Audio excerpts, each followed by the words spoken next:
አርገበ ስብሐት ውስተ ሰማያት ወነበረ በየማነ አቡሁ ዳግመ ይመጽእ በስብሐት ይኰንን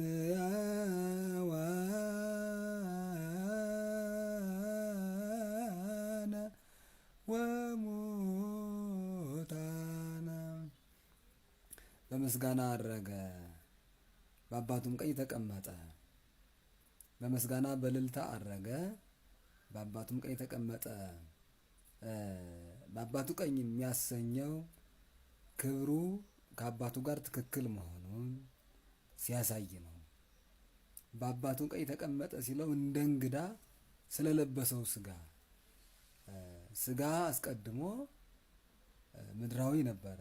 ይህን ምድራዊ ስጋ ለብሶ ከመለኮታዊ ባህሩ ጋር አዋህዶ ለስጋ ልልና ለስጋ እርገት ይነገርለታል። መለኮታዊ ባህሪ እግዚአብሔር ግን ቀድሞም ከአብ ከመንፈስ ቅዱስ አልተለየም። በአባቱም ቀኝ ተቀመጠ። ስለ ክብሩ ስለ ትክክልነቱ በአባቱም ቀኝ ተቀመጠ። እንዲሁም ልጅ ፈጽም የተባለውን የፈጸመ እንደሆነ እና ልጄ በዚህ ተቀመጥ ተብሎ በክብር ከአባቱ ጋር ተካክሎ ይቀመጣል። እንደዛ ምሳሌ ፈቃዱ የአባቱም የእሱም የመንፈስ ቅዱስም ፈቃድ ቢሆንም ስራውን ከፈጸመ በኋላ ግብረ ዘወሀብከኒ ፈጸምኩ ብሎ እኩል መሆኑን ከአባቱ ጋር ፈቃዱንም የአባቱንም ፈቃድ የመንፈስ ቅዱስም ፈቃድ እንደፈጸመ ማሳያ ነው። ዳግመ ይመጽእ በስብሐት ይኰንን ሕያዋነ ሙታነ፣ ሕያዋንን ሙታንን ይገዛ ዘንድ ወይም ይፈርድባቸው ዘንድ ይፈርድባቸውም ዘንድ በሕያዋንና በሙታን በጻድቃን በኃጥአን ላይ ዳግመኛ ይመጣል። ያልተፈጸመ ምስጢረ ትንሣኤ ሙታን ብቻ ነው። ኢየሱስ ክርስቶስ ተነስቷል። የሰው ልጆች ትንሣኤ ግን ገና ነው፣ ተስፋ ነው ገና። ስለዚህ በሕያዋን በሙታን ሕያዋን የሚላቸው ጻድቃንን ነው፣ ሙታን የሚላቸው ኃጥአንን ነው።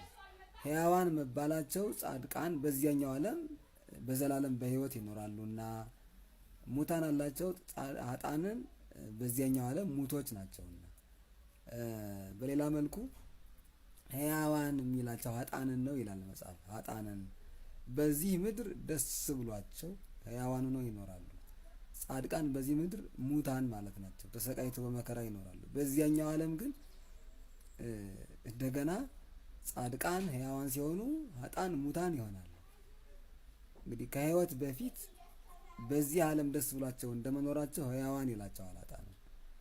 በወዲያኛው ዓለም እንደመሞታቸው ደግሞ ሙታን ይላቸዋል። ጻድቃንን በዚህ ዓለም በመከራ እንደማለፋቸው ሙታን ይላቸዋል። በዚያ አነ ምውት በሀበ ዓለም ወዓለምኒ ምውት በሀቤ እንዲል ቅዱስ ጳውሎስ ቅዱሳን ለዚህ ምድር ለዚህ ዓለም ፈቃድ ራሳቸውን እንደ ሞት አድርገው ንቀው ነውና የኖሩት ምውታን ይባላሉ በዚህ ዓለም። በዚያኛው ዓለም ግን ሕያዋን ናቸው። በነፍስ ካነሳነው ግን ሙታን የተባሉ ኃጥአን ናቸው። በነፍሳቸው ሕያዋን የሚሆኑ ጻድቃን ናቸው እና ሙታንን ሕያዋንን በሙታን ሊፈርድባቸው ለሕያዋን ሊፈርድላቸው ዳግመኛ ይመጣል። እግዚአብሔር ስሙ የተመሰገነ ይሁን። ምስጢራትን ሁሉ ፈጽሞ ከመወለድ እስከ እርገት ድረስ ፈጽሞልን ድነታችን እውን ያደረገልን እንደ ትሕትናው በትሑት ሰብእና እንደምንኖር መከራ እንደመቀበሉ መከራ እንዳለብን የነገረን እንደገና በትንሣኤው ትንሣኤ እንዳለን ክቡራን እንደሆን በስብሰን ፈርሰን እንደማንቀር ያስረዳን የገለጸልን ትንሣኤያችንን ያወጀልን እንደገና በእርገቱ ልዕልናችን የነገረን እኛ ትሑታን ብቻ ሳይሆን ልዑላንም ነንና በዚህ ደስ ይበለን። ለእግዚአብሔር ክብር ምስጋና ይድረሰው። እንደ ፈቃዱ ኖረን ሕያዋን ከተባሉት ከጻድቃን እንዲደምረን የእግዚአብሔር ፈቃድ ይሁን። ይቆየ